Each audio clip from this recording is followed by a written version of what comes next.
तेजस्विनावधीतमस्तु मा विद्विषावहै। ॐ शान्ति शान्ति शान्ति। ॐ सदाशिवसमारम्भां शङ्कराचार्यमध्यमाम् अस्मदाचार्यपर्यन्तां वन्दे गुरुपरम्पराम्। ॐ नमस्ते अस्तु भगवन् विश्वेश्वराय महादेवाय त्र्यम्बकाय त्रिपुरान्तकाय त्रिकाग्निकालाय कालाग्निरुद्राय नीलकण्ठाय मृत्युञ्जयाय सर्वेश्वराय सदाशिवाय श्रीमन्महादेवाय नमः। ॐ समस्तजनकल्याणे निरतं करुणामयं नमामि चिन्मयं देवं सद्गुरुं ब्रह्मविद्वरम्।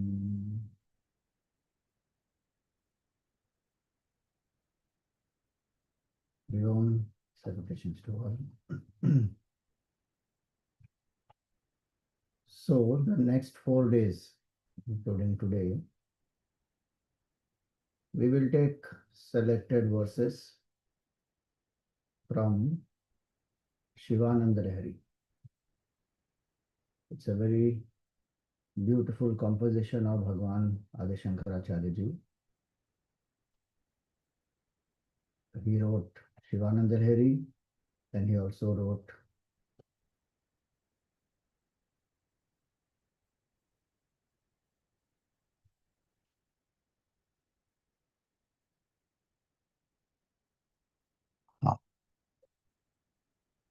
So next 4 days we will take up selected verses from Shivananda Lahiri. It's a composition of Bhagwan Adi Shankaracharya ji. He wrote Shivananda Lahiri, he wrote Saundarya Lahiri. One is on Shivji, one is on Devi. Different aspects of bhakti are pointed out in Shivananda Lahiri, and it helps to cultivate certain bhav, attitude, emotion, feeling towards Bhagwan.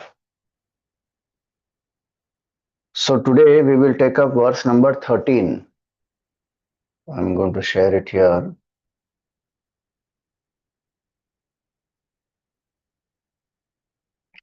This is the verse.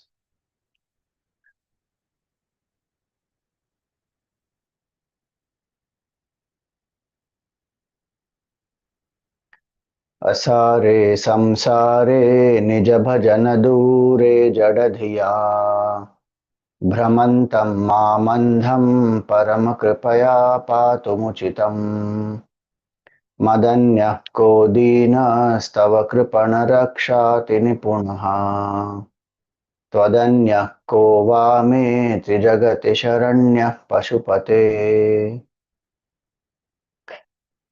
So he says here, asāre saṁsāre. In this samsara, which is pithless, where there is no sara at all,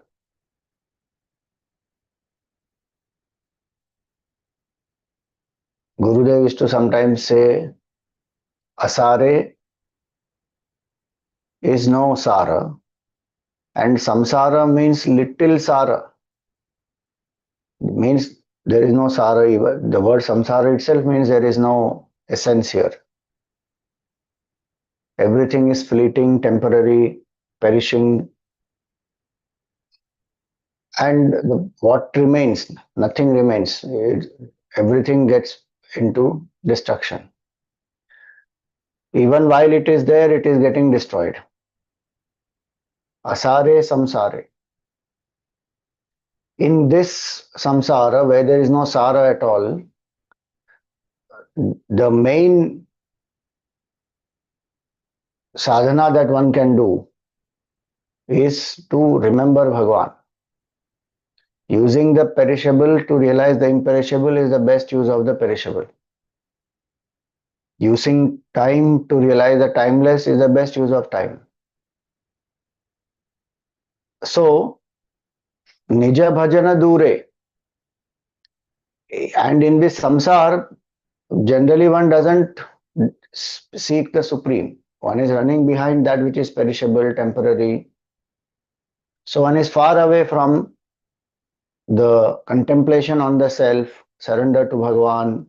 Nija-bhajana-dūre. Bhajan does not mean only singing bhajan. Bhajan means to love the Lord. It is to know the nature of Bhagavan. It is to serve Bhagavan. All that one has forgotten. So the devotee calls himself here as jaḍa-dhiyā, that I am jada buddhi, not using the buddhi for what it is supposed to be used. To discriminate between real and unreal, between what is temporary, what is perishable, what is atma, what is anatma.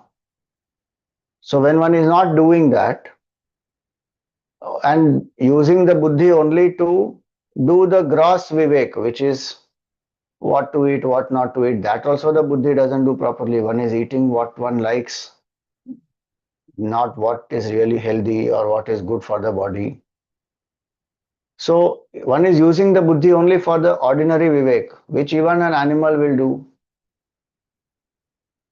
Who is a friend, who is a foe, where to go, where not to go, which place there is a danger, which place there is no danger. That even an animal will do. The subtler discriminations, separations is what we are capable of, but one is not doing that. So jaḍa-dhiyā. And bhramantaṁ. So one has got deluded. Bhramantaṁ. So there are lots of delusions, bhrantis, wrong notions. To not see a thing as it is and to see it opposite. That is called bhraman. Bhramantaṁ. Mam andhaṁ. I who am blind, who am jada buddhi, who am deluded. So this quality is given here, that one is blinded by what? Blinded by desire, blinded by lust, blinded by ignorance. With supreme compassion, parama-kṛpayā pātum ucitam. Please protect me. Why? madan-yaḥ ko dīna-stava.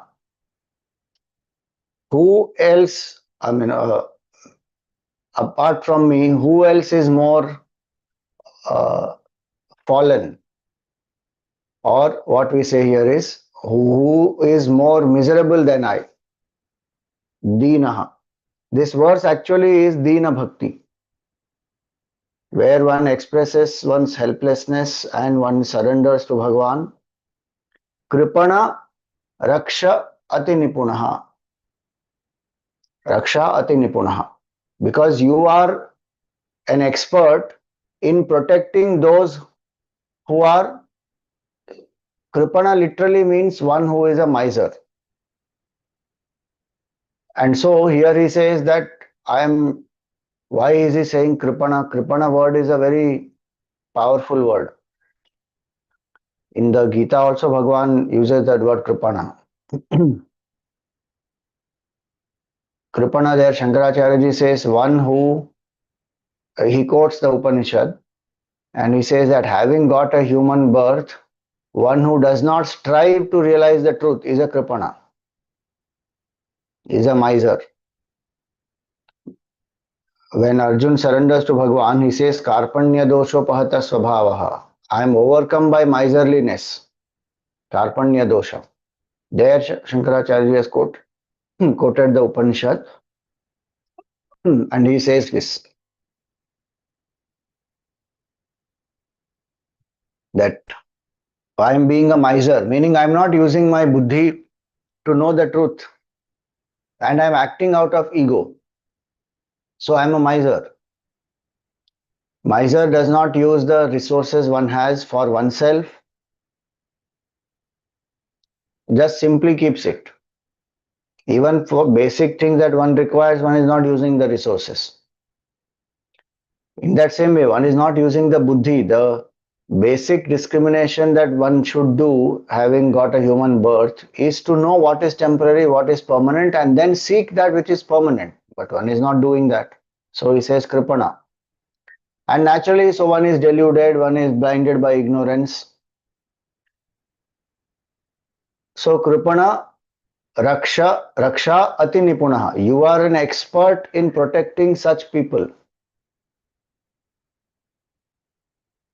So there is nobody more miserable than me, and there is no one greater expert than you. There is no other greater expert than you. tvad-anyaḥ ko va me trijagati śaraṇyaḥ paśupate. Apart from you, who else is there in the three worlds whose refuge one can take? Why? Because you are Paśupati, you are the Lord of all the beings. And so you are the best refuge, you are the Supreme Lord, an expert. And so this third line is to say that Bhagavan, we are made for each other. You are the one who is the expert protector, and I am the one who needs the maximum protection. So we are made for each other. Please help me and protect me. Protect me means what? Protect me from my own ignorance, my own delusions, and help me to do your bhajan in this asāra saṁsāra and come to realize the truth by ensuring that the buddhi becomes sharp, gets out of this karpanya.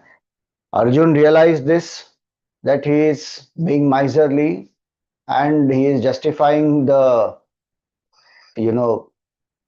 delusion, attachment that he has, and so he surrendered. And he said, Shishyasteham shadhimam tvam prapannam. I am your Shishya, please instruct me. And he became open-minded to receive the instruction. So that is the bhav here. So this dīna bhav is to understand one thing. As long as we feel that I am somebody, I am Mr. So-and-so, that psychological sense of individuality is very strong. Complete surrender doesn't happen. Arjun, when he felt he is somebody, and very confidently he said, place the chariot between the two armies, let me see who has come to fight me. Senayor ubhayor madhye ratham sthapayame chuta. And for how long he should keep it there? Yavadeta niriksheham yodhu kaman avasthitan. So long as I don't finish seeing all these people who have come to fight me. Bhagwan did, and he placed the chariot.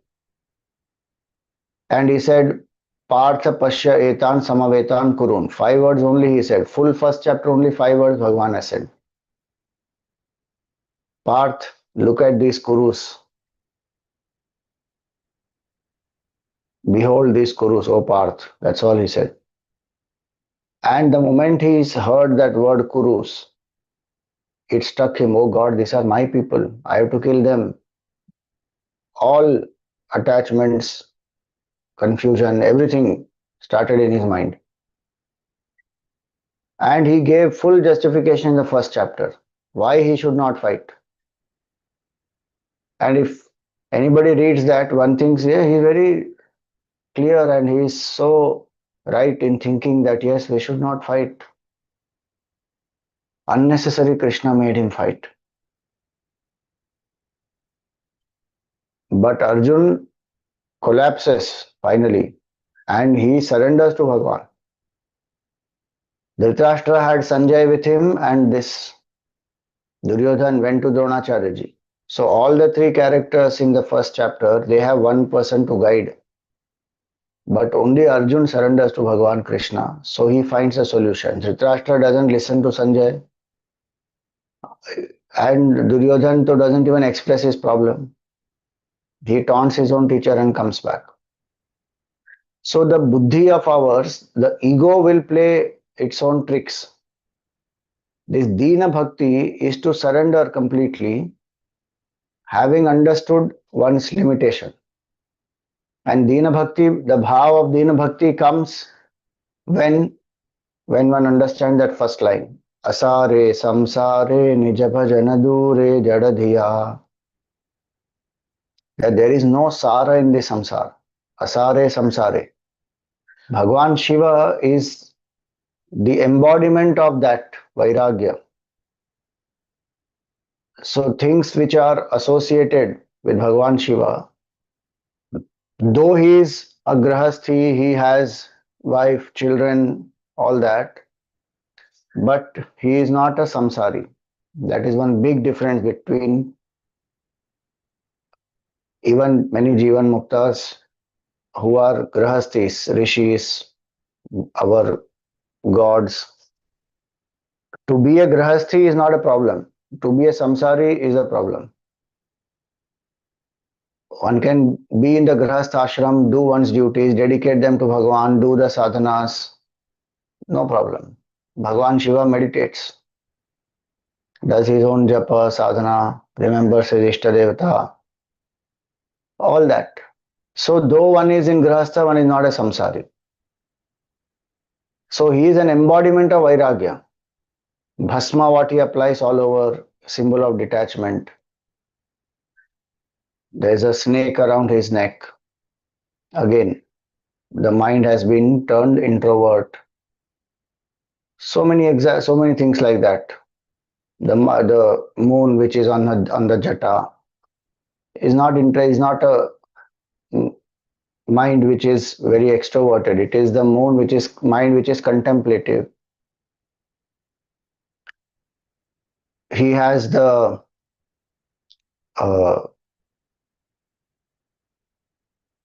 two eyes in Shambhavi Mudra. One, I neither lost in the world outside nor lost in sleep. So like that, when we analyze, Bhagwan has elephant skin, no lust in the mind. Tiger skin he's sitting on, no rajoguna, no aggression. Full embodiment of vairagya. In this samsara, when we have come, actually if we want to know why we have come here, one reason is this, to understand asāre, saṁsāre. There is no sara here. Our mind plays the trick with us. That's why jaḍa-dhiyā. We keep changing object. We think that by enjoying this pleasure, I will be happy. Then we enjoy, then we find that is overhyped. It's not so great. But I think in that it will be there. Try some other object, try some other place, with some other person, in some other situation, in some other country. His mind wants to go on experimenting, try a new combination. Chocolate dosa, Hare Ram. Served with chutney and sambar, Bapre. People are eating also. Trying new things. Why? But now, same thing, variety we want. Now, same thing is boring. So, try. There's nothing wrong in trying any of this. But if one thinks that happiness is coming from any of that, that is delusion only. That is bhramantaṁ. So in this samsara, there are two ways to live. One way is to live like this, what is said here, bhramantaṁ, andhaṁ, blinded by ignorance, not knowing the real purpose why I am here, to know my true self, that there is a higher reality, that I can experience my own infinite nature. Andhaṁ, unaware of that. And then bhramantaṁ, because I am unaware of that, I am deluded. Now run behind the world. Try control, power, position, pleasure, prestige, popularity. Run. Bhramantaṁ mamandhaṁ. Driven by this false notions we have created. So that is one way. And get more and more entangled, bound. The other way is to see through the limitations of all this. Asāre, saṁsāre, by reflection. Gurudev always said that old age comes by passage of time, maturity comes by reflection. Reflect. What did I invest? How much did I get back? Is it even worth it? How much one craves for sense enjoyment, builds up the hype and pleasure and enjoyment and fanciful imagination, and then puts the effort to get the resources, get the money, buy the thing, go to that place, enjoy. How much one is putting into all that, and what is the return that one gets? Few moments of pleasure, and then capture those moments in the mind, or in the, with today's digital technology and all that, capture it in the phone, videos, all that, and then relive. Relive the same memories, which will create further new desires, either for that same experience or for some other experience. If one sees through this, asāre saṁsāre, till we don't realize that the temptation, the moha for the samsara will remain, which will bring the jiva back. Punarapi jananam, punarapi maranam, punarapi janani jathare shayanam. So asāre saṁsāre, one prays to Bhagavan saying that, oh Bhagavan, make me realize this. Okay, there is no sara here. Asāre saṁsāre. And what am I so busy in this samsara doing? Nothing, running away from Bhagavan. Nija-bhajana-dūre. Why? Because the samsara is opposite direction. If I see the same samsara as appearance of Bhagavan, then there is no problem. Then I am serving Bhagavan and I am doing everything in self-control, and my whole purpose is to realize truth.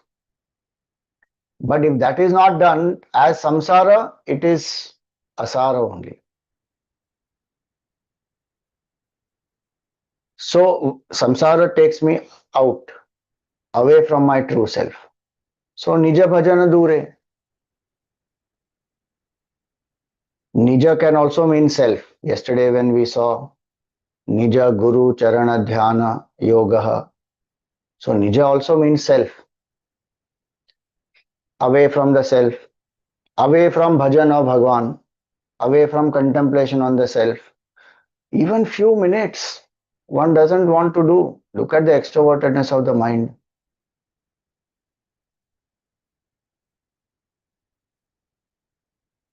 One can justify saying, no, Swamiji, I have duties to do, I have this to do, I have that to do. It's very difficult. So many things have to be done. There is no time for bhajan. That is all mind's excuse only.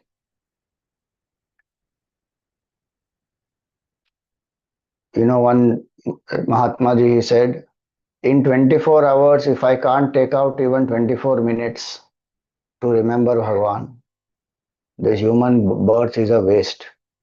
Means I have wasted human birth. 20 minutes, 25 minutes, 30 minutes in a day, if I can't remove for remembering Bhagavan, what am I doing with this human body? Most precious equipment to realize the truth, wasting away. So asāre saṁsāre, there is, on one hand there is no sara in samsara, but on the other hand that same asāra samsara makes me run away from the real sara, which is Bhagavan. It is not worth it at all. I don't remember exactly but the wordings are something to this effect, you know. 100 काम छोड़ के खाना खा लो, 1000 काम छोड़ के स्नान कर लो, 1,00,000 काम छोड़ के दान कर लो, और करोड़ काम छोड़ के हरि का नाम ले लो.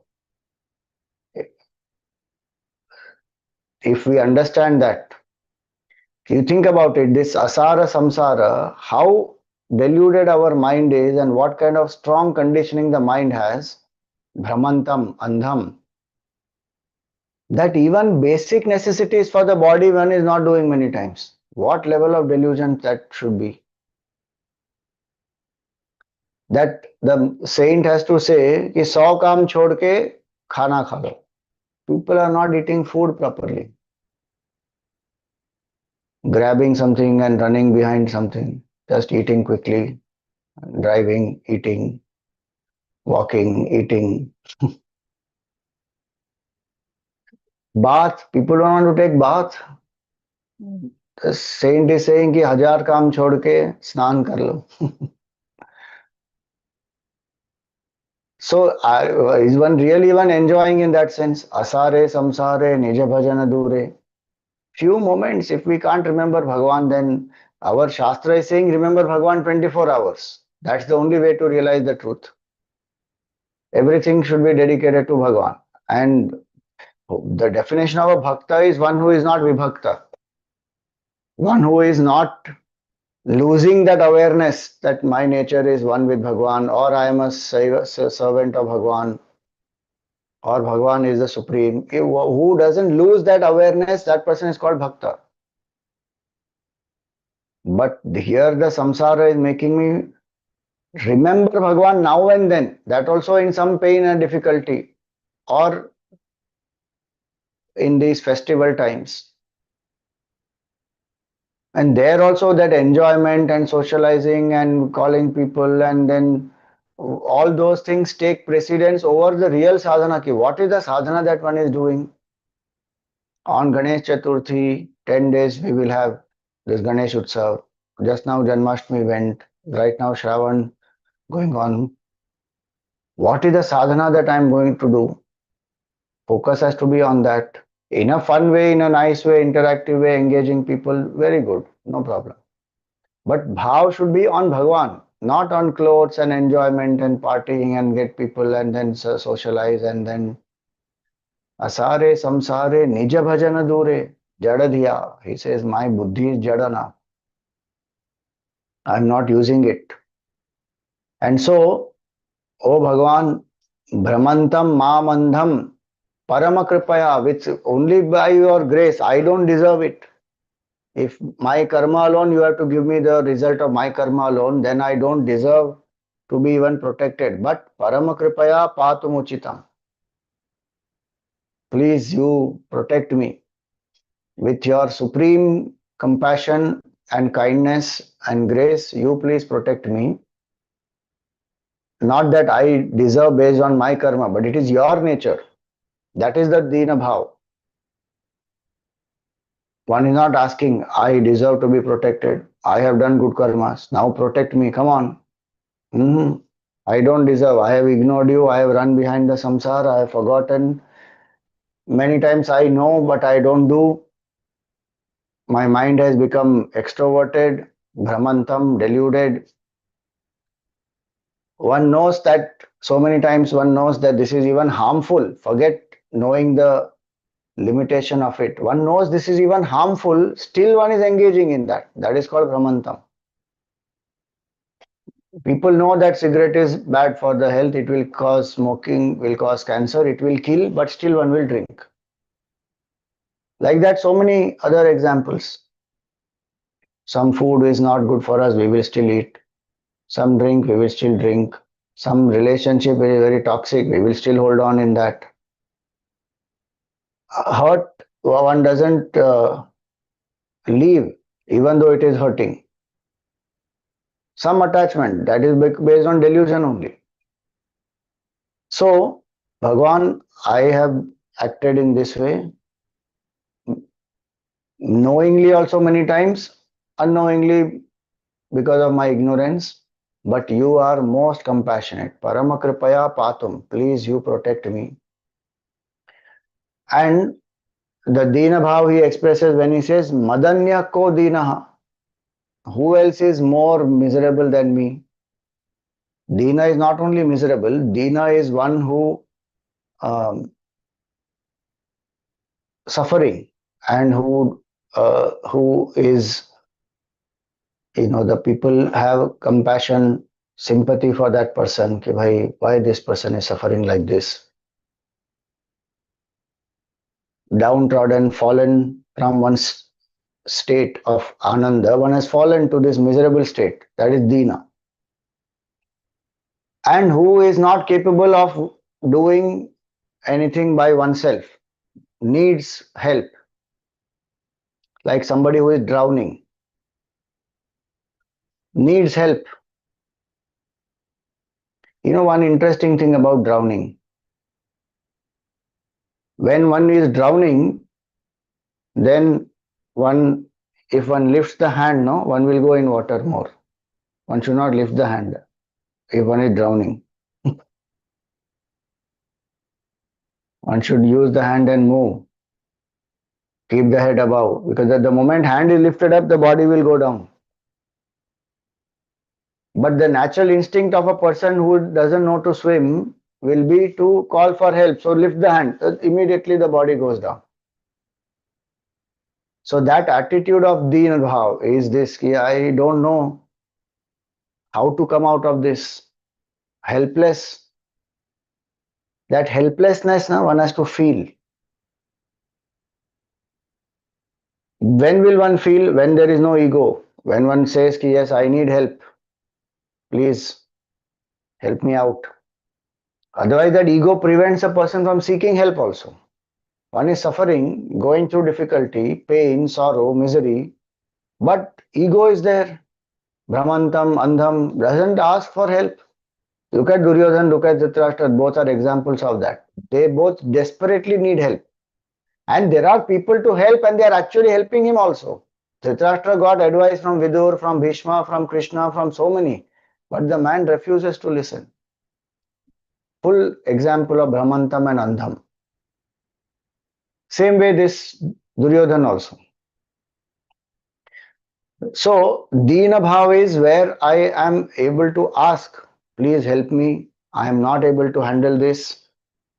And when we understand very clearly that our desires, our impurities of the mind, ignorance, all these are such that they don't even allow us to get out of it. The sadhanas also we are not able to do because of them. Sometimes willingly we compromise, but many times the sadhak is sincere but still is not able to do because the mind is playing its own tricks. That helplessness of that situation is what Bhagavan one is praying to. Okay, Bhagavan, I am Dina and you are an expert, so we are a match. In Sanskrit, this is called as the Vana Simha-nyaya. Vana Simha-nyaya means the lion and the forest. They support each other. Vana Simha-nyaya. How? So the forest protects the lion from humans and lion protects the forest from humans. So both lion and forest are protecting each other. That's called Vana Simha-nyaya. So here it is like that, as though Bhagavan and this devotee are made for each other. The devotee is suffering and Bhagavan is the protector. So that as though, Bhagavan got the deserving candidate to protect and the deserving candidate got Bhagavan who is a protector. So that third line is saying that there is nobody who is more miserable than me and there is no greater expert than you. We are a match. Please Bhagavan, out of your compassion, you please protect me. And finally he says this, tvad-anyaḥ kovame trijagati śaraṇyaḥ paśupate. That is a śaraṇagati. There is no greater refuge than you in the three worlds. Why? I have seen asāre, saṁsāre.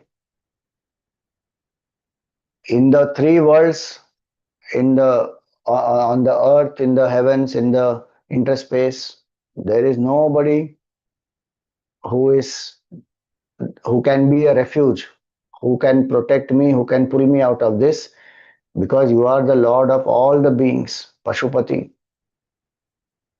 And who is a Paśupati? He is the creator, sustainer and destroyer. That is one. If Bhagavan is Paśupati and I am what? Pashu. I am, the meaning of word Pashu is one who only relies on the senses for happiness, is a Pashu. Who pashyati iti Pashu, who believes only what one sees. That's why jaḍa-dhiyā. Jaḍa-dhiyā goes with this Paśupate. That Bhagavan is Paśupati and I am acting like a jada, like a Pashu only. I am not using my buddhi to understand that what is visible is perishable, but the changeless is invisible, it is unmanifest.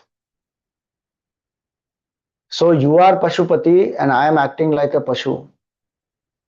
Please, you help me and protect me. So this is the bhav of surrender, of Sharanagati. We may take refuge of power, position, people. Nobody will help. Only Bhagwan can be our true refuge. And that's why if Sharanagati has to happen, it has to be only at the feet of Bhagwan or it has to be at the feet of Sadguru. Both are one and the same. One can't surrender to anybody else. We have done the ulta. We have surrendered to samsara fully, forgotten Bhagwan. This Bhakta now has come back saying, Bhagwan, there is no Sara there, I have understood, and there is nobody else whose refuge I can take. Meaning you alone.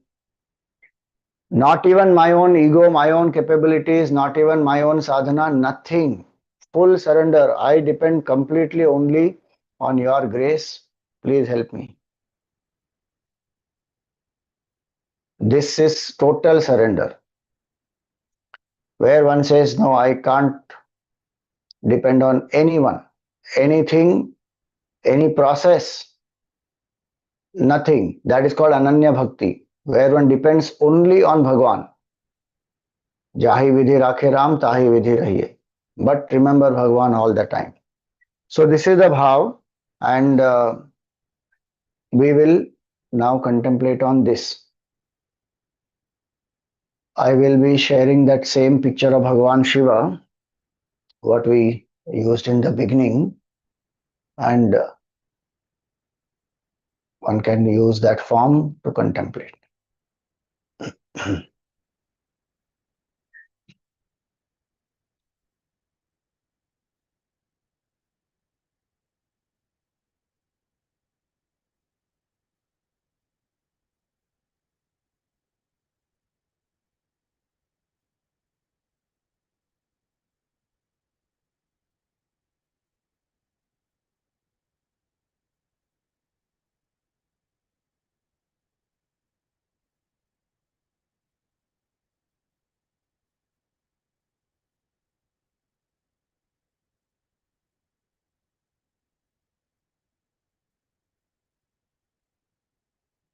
Sit erect, the head, the neck, and the spine in a straight line.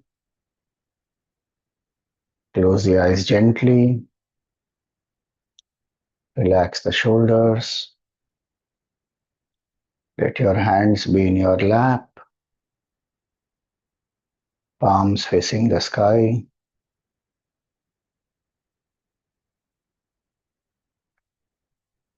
Come to a comfortable posture without any strain in any part of the body.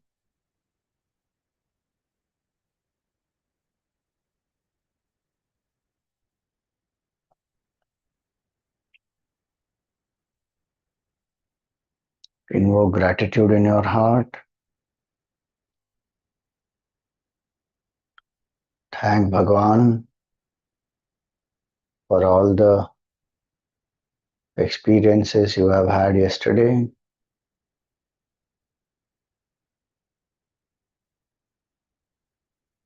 Positive or negative.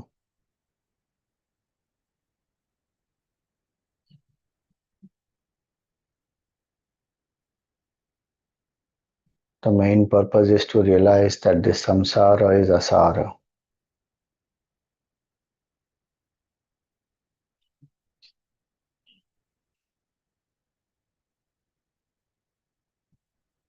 If the experiences have been good, think of the best experience you had yesterday. Is it not just a memory today? It is already over.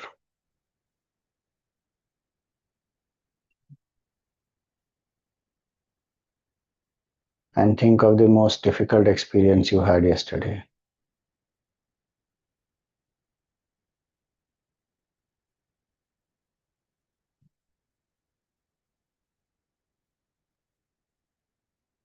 Did we remember Bhagwan that time? Pain, sorrow, difficulties.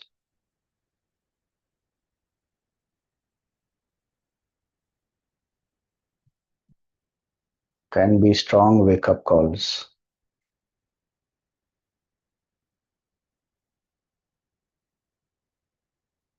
To seek the Supreme. Face the challenge, no doubt. But there is no asāre here.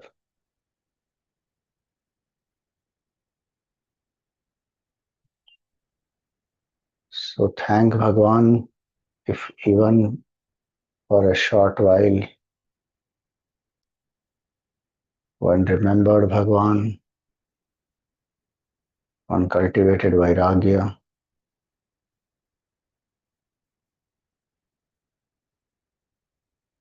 through the experiences yesterday.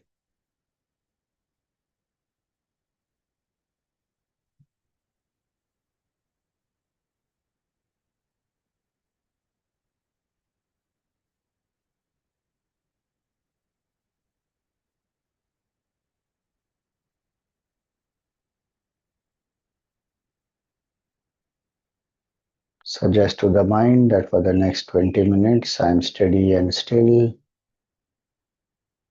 without any movements.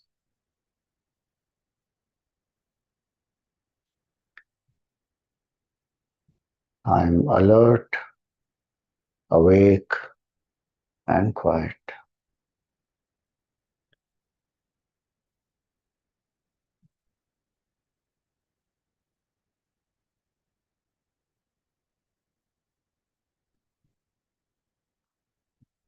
I am only a seeker, a devotee, and my goal is self-realization.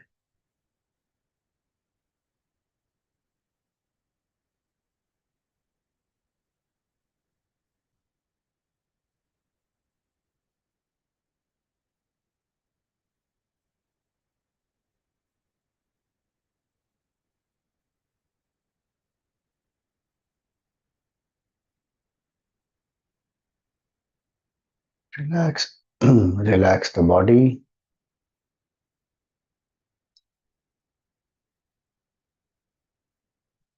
As you breathe in, breathe out.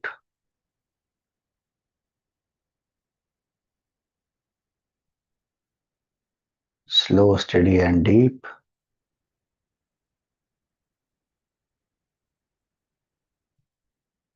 Also be aware of the momentariness of this breath.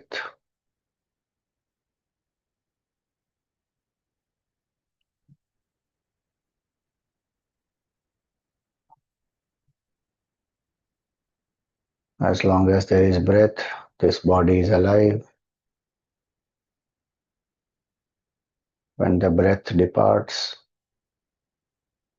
the body is dead.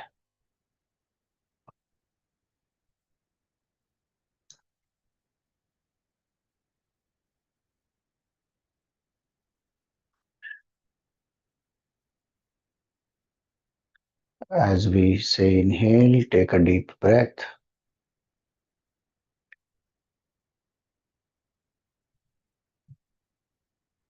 As we say relax, exhale.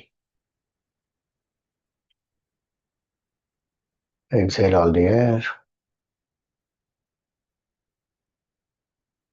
Inhale.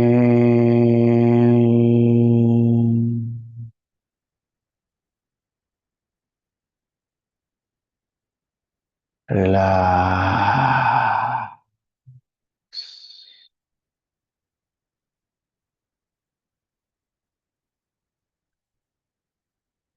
Inhale.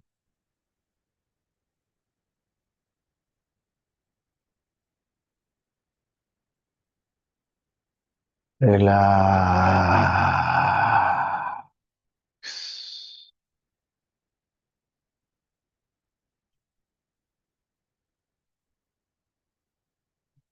Inhale.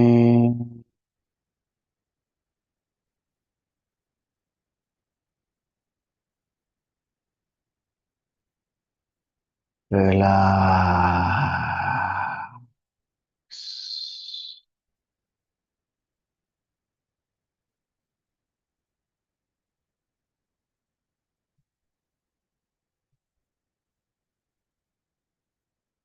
You feel that you are flooded with vairagya, and as you exhale, let go of any delusion, Brahma, any attachment.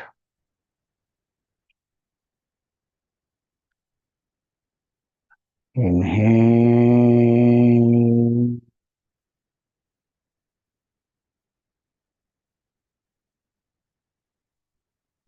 relax.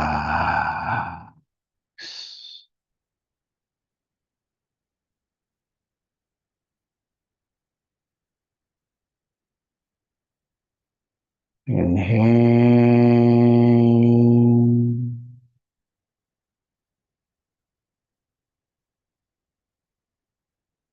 relax.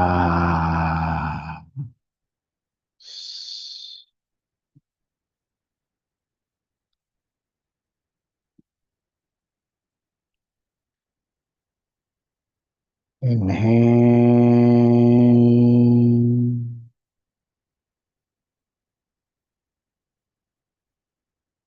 relax.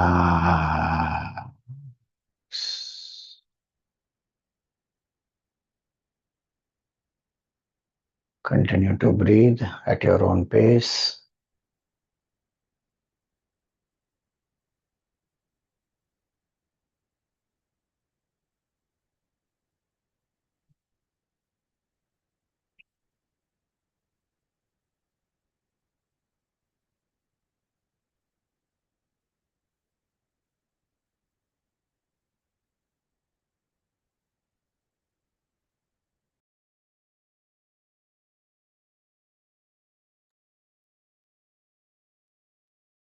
In the space between the two eyebrows or in your heart,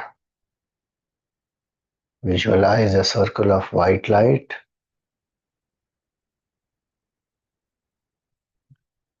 Invoke the auspicious form of your Sadguru.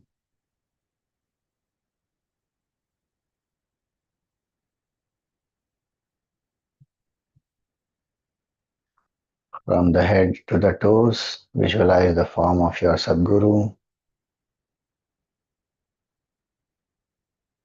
Feel that you are in front of your Sadguru, at the feet of the Sadguru.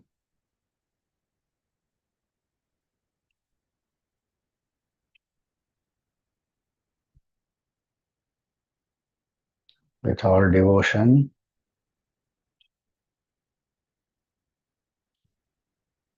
chant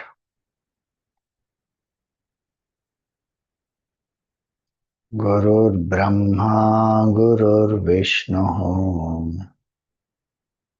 Gurur Devo Maheshwaraha Guru Sakshat Parabrahma Tasmai Shri Gurave Namaha.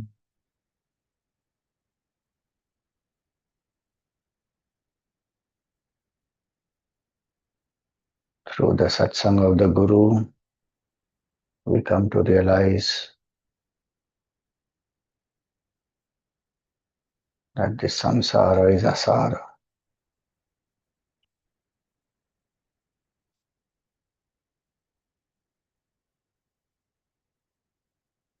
Through the knowledge, we come to realize our nature is the truth, is bliss.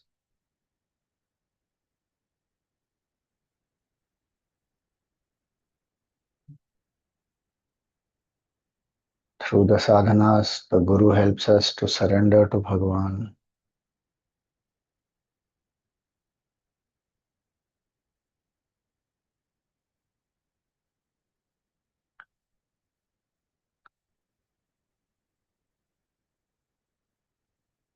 And so with all gratitude, offer some flowers at the feet of the Sadguru.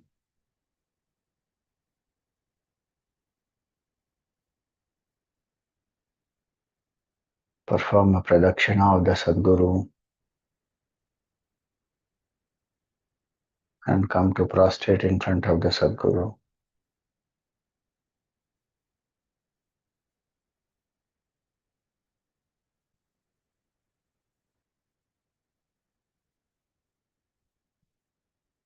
Repose the form of the Sadguru back into your heart.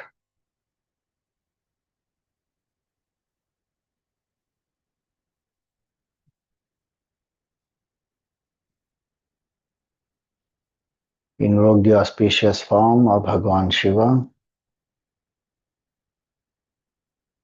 He is an embodiment of Vairagya. The only Sara in the saṁsāre is Bhagwan.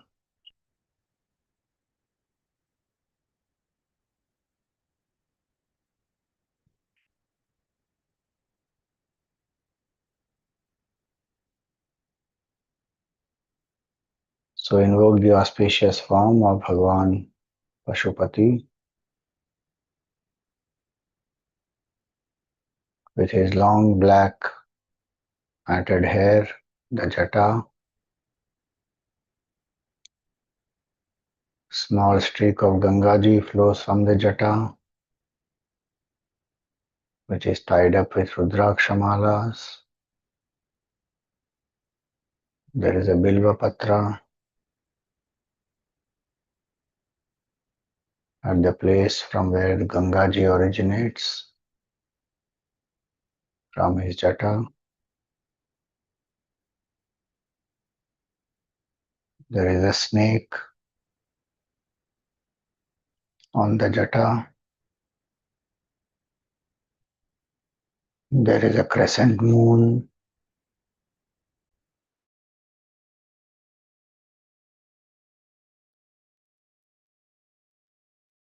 Bhagwan has bhasma on the forehead.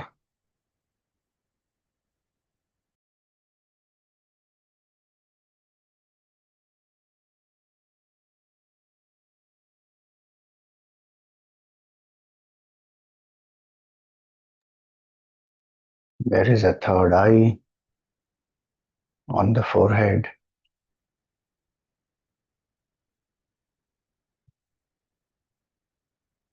There is a dot of kumkum between the two eyebrows.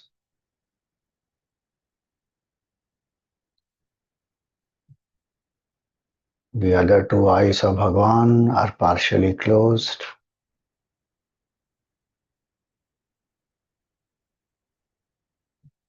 There is a gentle smile of inner bliss on his lips.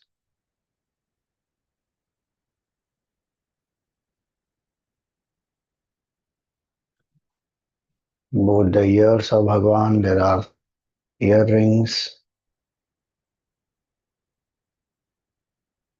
His neck is blue in color.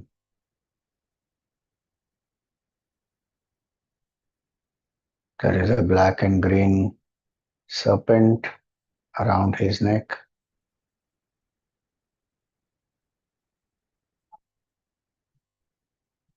His jatas are long, spreading over his shoulders.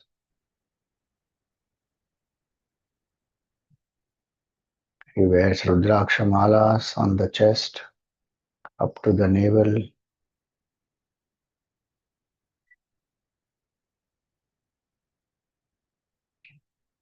There is a deer skin across his shoulders.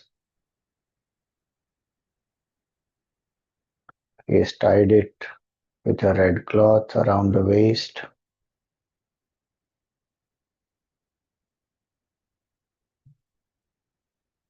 There are Rudraksha malas on his wrists, on his arms.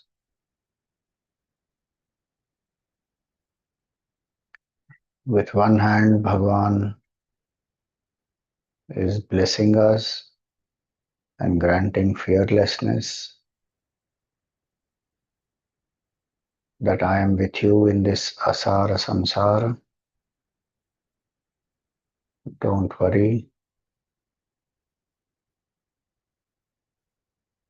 With his right hand, he is granting us fearlessness.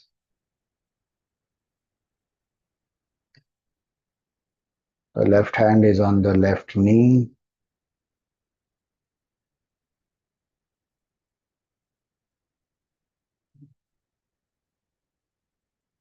Bhagwan wears an elephant skin around the waist. sitting in Padmasana on a tiger skin.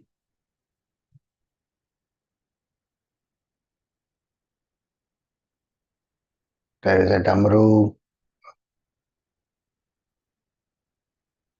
besides his left knee.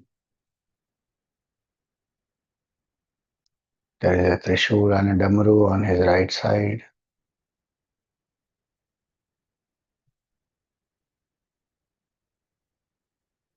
This is the auspicious form of Bhagavan Shiva. Each aspect indicating vairagya, dispassion,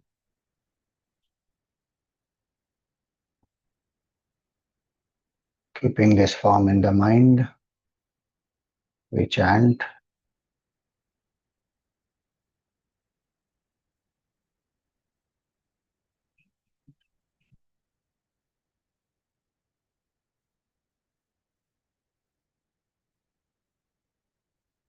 Mrityunjay mantra 11 times.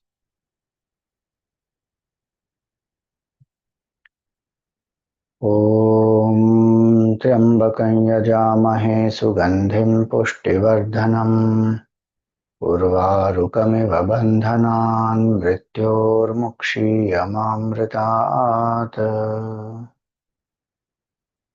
ॐ त्र्यम्बकं यजामहे सुगन्धिं पुष्टिवर्धनम् उर्वारुकमिव बन्धनान् मृत्योर्मुक्षीयमामृतात्।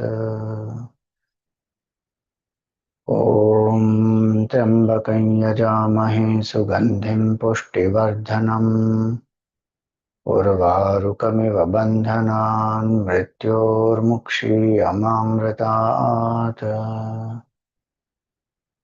ॐ त्र्यम्बकं यजामहे सुगन्धिं पुष्टिवर्धनम् उर्वारुकमिव बन्धनान् मृत्योर्मुक्षीयमामृतात्। ॐ त्र्यम्बकं यजामहे सुगन्धिं पुष्टिवर्धनम् उर्वारुकमिव बन्धनान् मृत्योर्मुक्षीयमामृतात्। ॐ त्र्यम्बकं यजामहे सुगन्धिं पुष्टिवर्धनम् उर्वारुकमिव बन्धनान् मृत्योर्मुक्षीयमामृतात्। ॐ त्र्यम्बकं यजामहे सुगन्धिं पुष्टिवर्धनम् उर्वारुकमिव बन्धनान् मृत्योर्मुक्षीयमामृतात्। ॐ त्र्यम्बकं यजामहे सुगन्धिं पुष्टिवर्धनम् उर्वारुकमिव बन्धनान् मृत्योर्मुक्षीयमामृतात्। ॐ त्र्यम्बकं यजामहे सुगन्धिं पुष्टिवर्धनम् उर्वारुकमिव बन्धनान् मृत्योर्मुक्षीयमामृतात्। ॐ त्र्यम्बकं यजामहे सुगन्धिं पुष्टिवर्धनम् उर्वारुकमिव बन्धनान् मृत्योर्मुक्षीयमामृतात्। ॐ त्र्यम्बकं यजामहे सुगन्धिं पुष्टिवर्धनम् उर्वारुकमिव बन्धनान् मृत्योर्मुक्षीयमामृतात्। Continue mentally.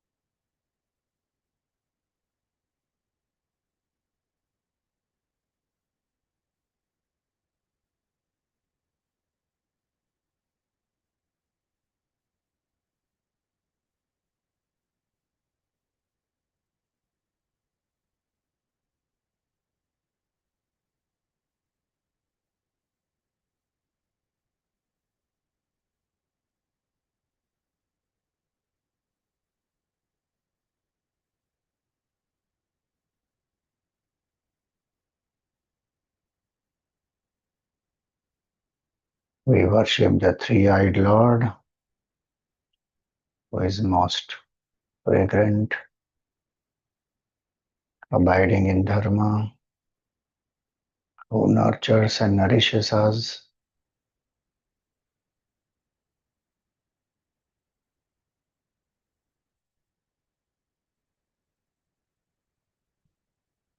just like a cucumber which is ripe falls away from the creeper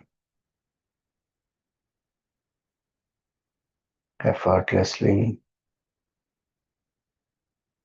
May our mind drop all its attachments, attain dispassion, vairagya.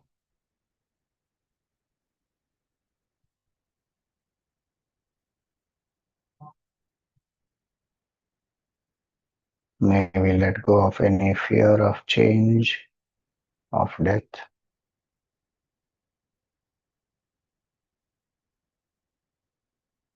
And may we never neglect immortality.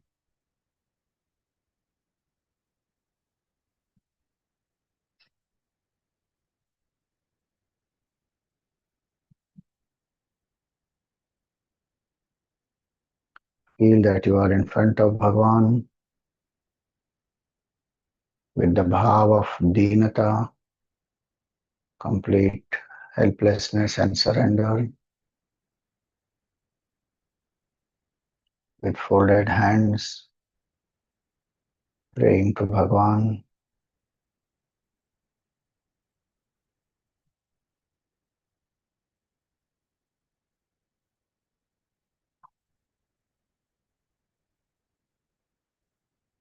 Asāre saṁsāre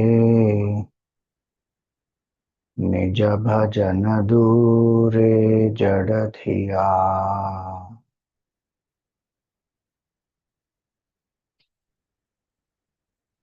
bhramantaṁ andhaṁ parama-kṛpayā pātum ucitam.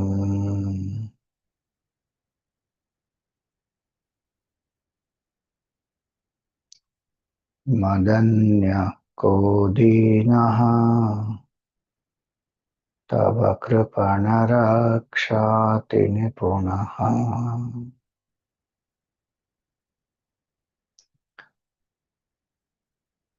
tvad-anyaḥ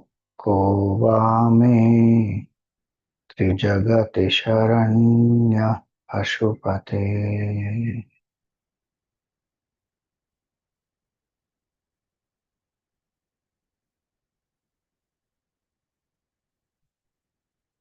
O Paśupati,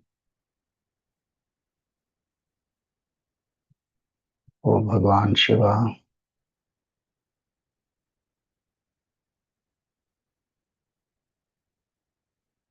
in this saṁsāra where there is no sāra, it is pithless.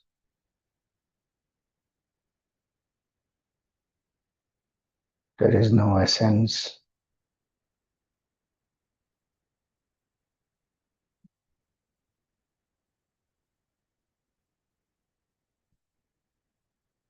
My mind and intellect run behind this samsara. They run away from your remembrance,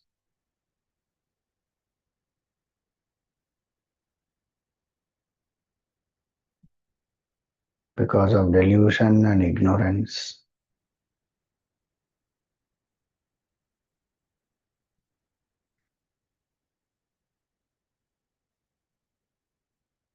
Help me to realize this folly of my mind,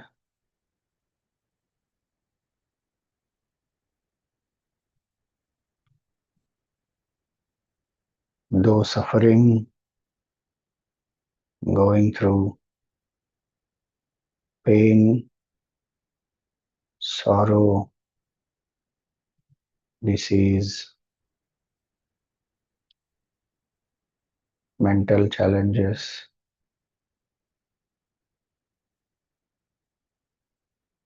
The mind still hankers after the temporary, doesn't want to leave it.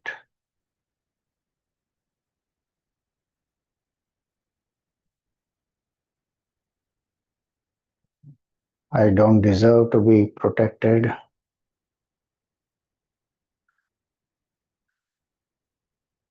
but you are most compassionate.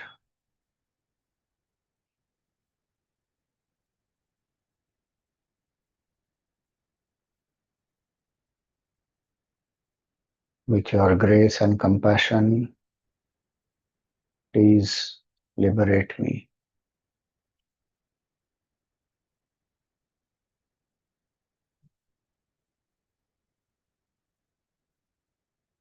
There is no one as helpless and miserable as me.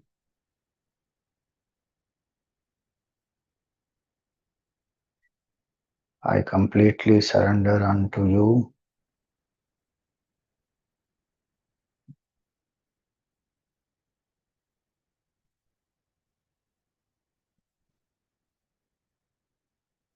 I depend only on you, Bhagavan. You are my refuge.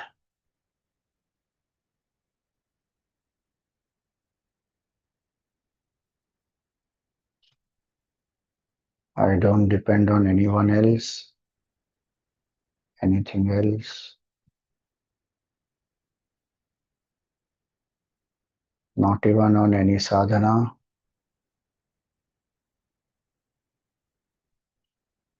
I solely depend on your grace, your mercy, your compassion.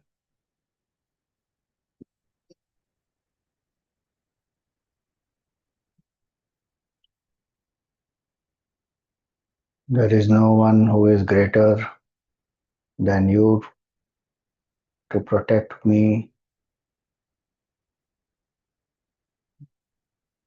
to liberate me.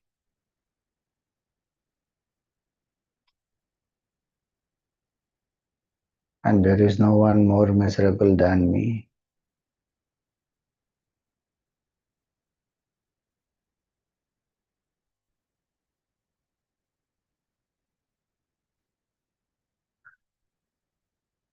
Please remove my delusions, my ignorance.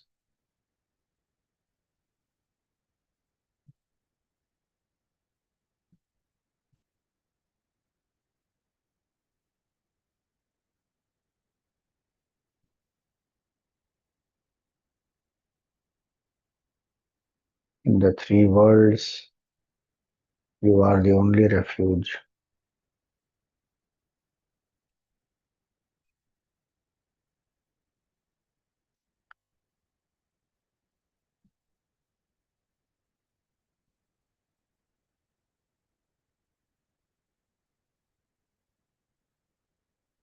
I am sorry for having run away from you, having ignored you,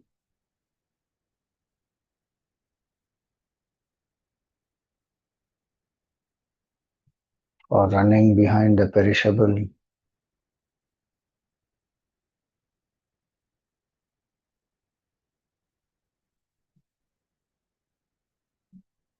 for compromising with dharma,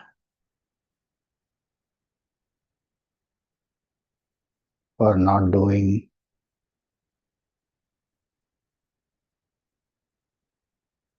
the sadhana.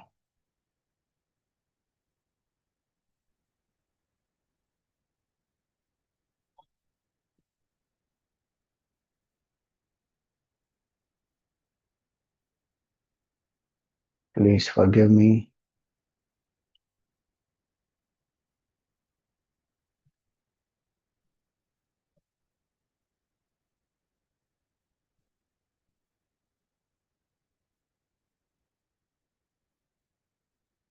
My ego has blinded me. My desires have bound me.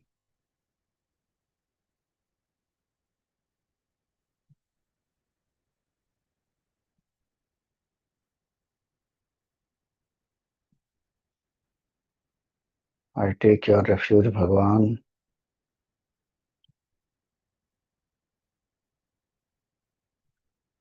I am at your feet.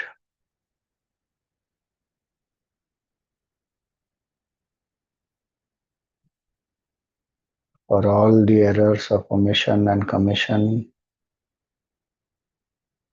that I have done, please forgive me.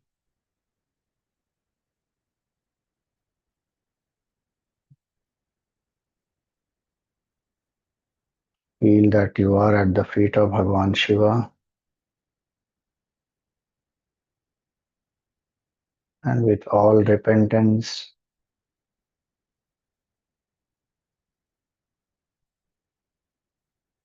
chant and seek forgiveness.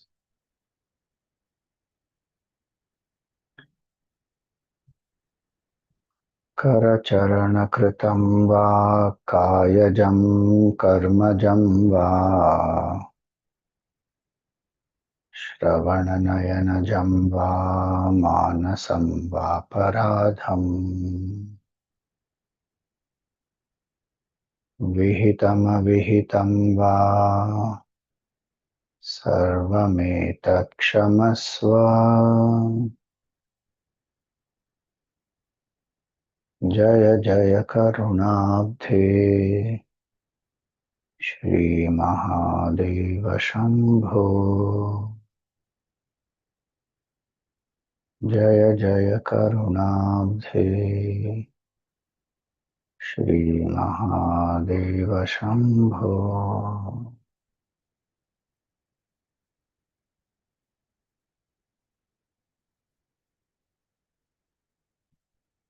With my body, with my senses, with my mind, with my speech, with my nature, knowingly or unknowingly,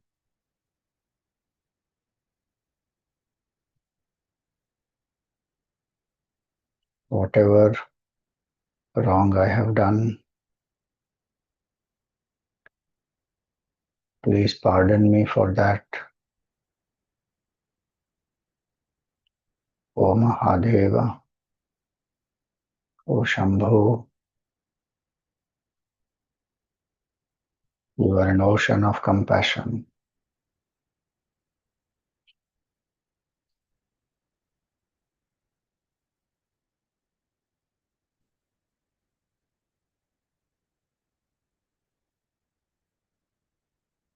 I surrender unto you completely.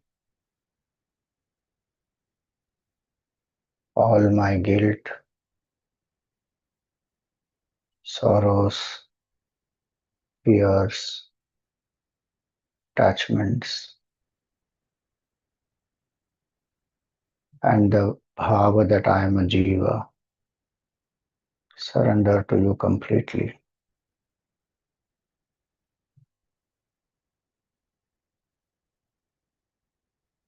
Bless me with vairagya,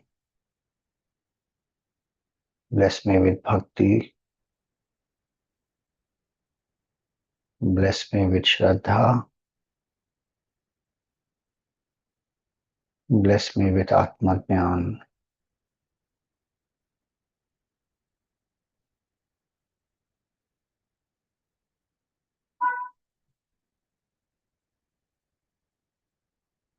Offer some flowers to Bhagavan, offer a bilva patra,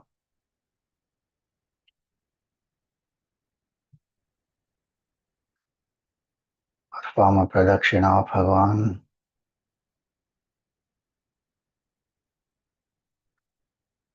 and prostrate fully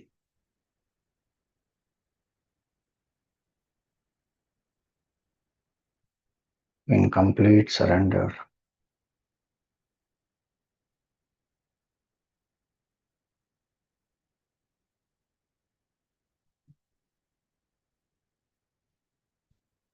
Feel that the hand of Bhagavan is on your head.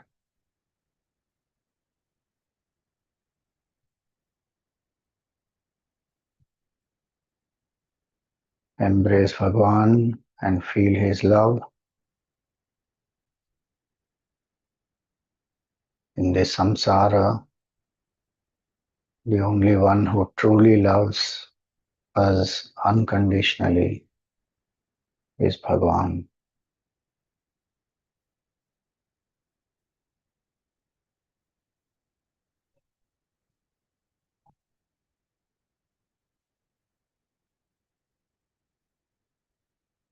Repose the form of Bhagwan back into your heart.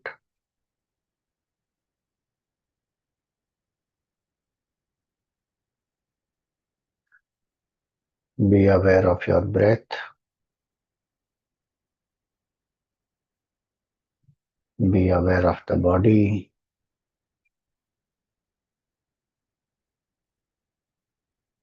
Be aware of the happenings around you.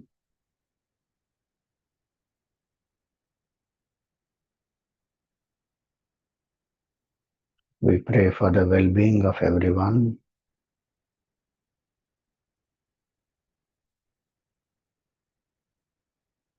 Om Sarve Bhavantu Sukhinah.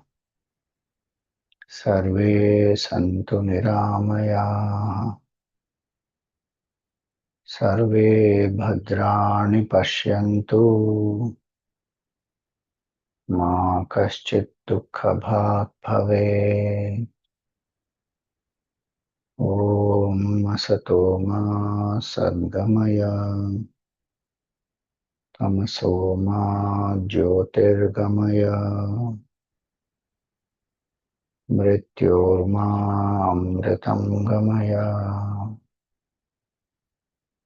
Om Purnamada Purnamidam Purnat Purnamudachyate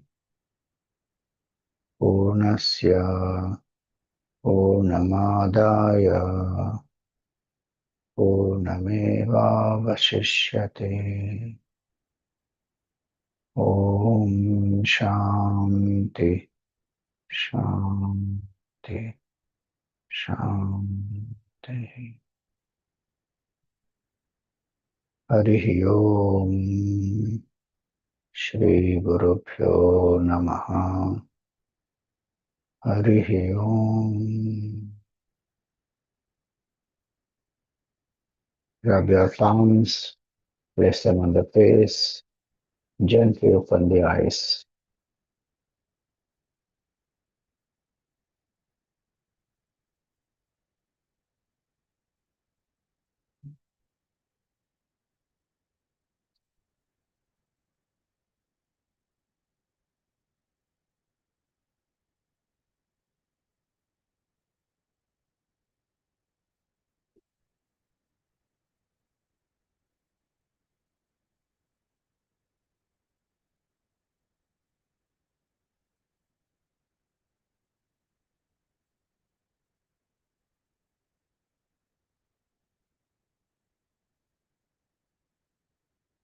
If Lord Shiva is sign of Vairagya, putting bhasma, snake, sitting on deer asana, etc., then Lord Krishna is opposite, fully dressed with ornaments and pitambar. Yes, he is opposite, but he is also anchored in Vairagya only. Shivji is in his heart and fully detached, no attachment to anything, to anyone. He left the gopis, Mother Yashoda, Nanda Baba, all of them for the duty. And no attachment to any one individual, no hankering after pleasure. Though people think like that, that is their limitation. So both of them are embodiments of Vairagya only. And both of them show you can be Vairagi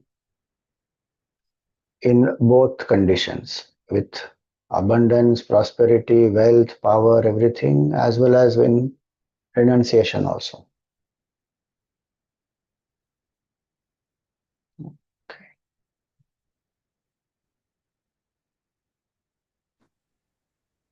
Hari Om, Swamiji, Pranam. There's one question I always have, and sometimes we watch these certain reels, and they say that when we are reciting some mantra or even chanting um, Hanuman Chalisa or Vishnu Sahasranam, should we say it loudly or should we say it in our mind? They say we say it loudly, it all goes away in the universe and you don't get, the.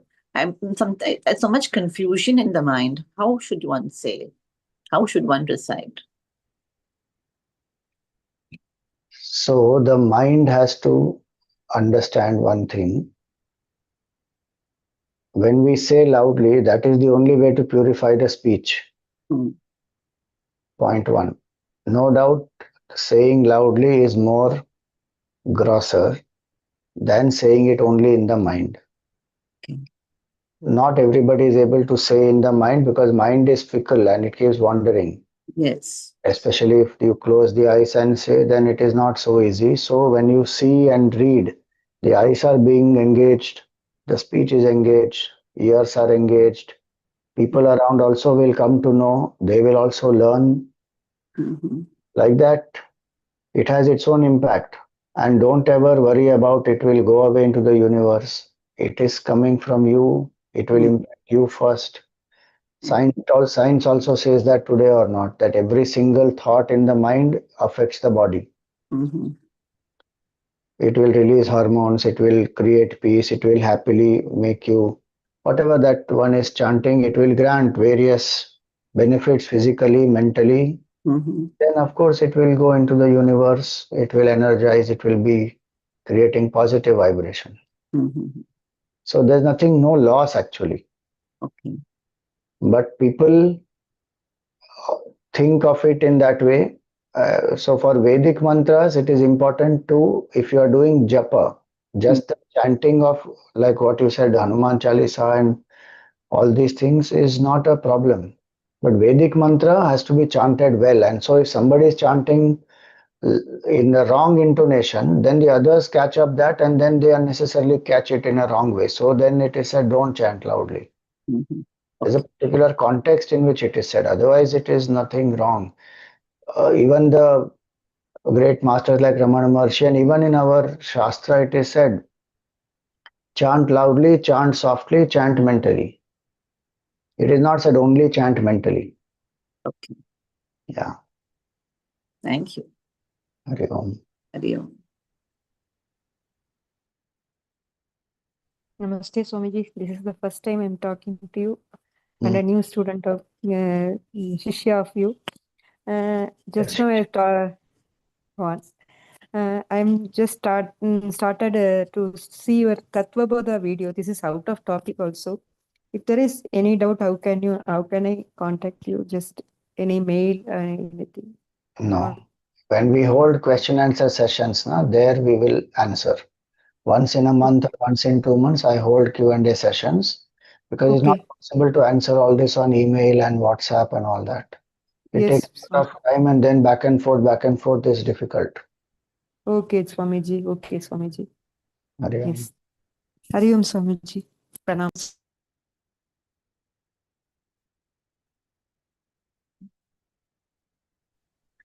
Hari Om, Swamiji. I attended Mahamrityunjay Havan yesterday, last evening, which was performed there.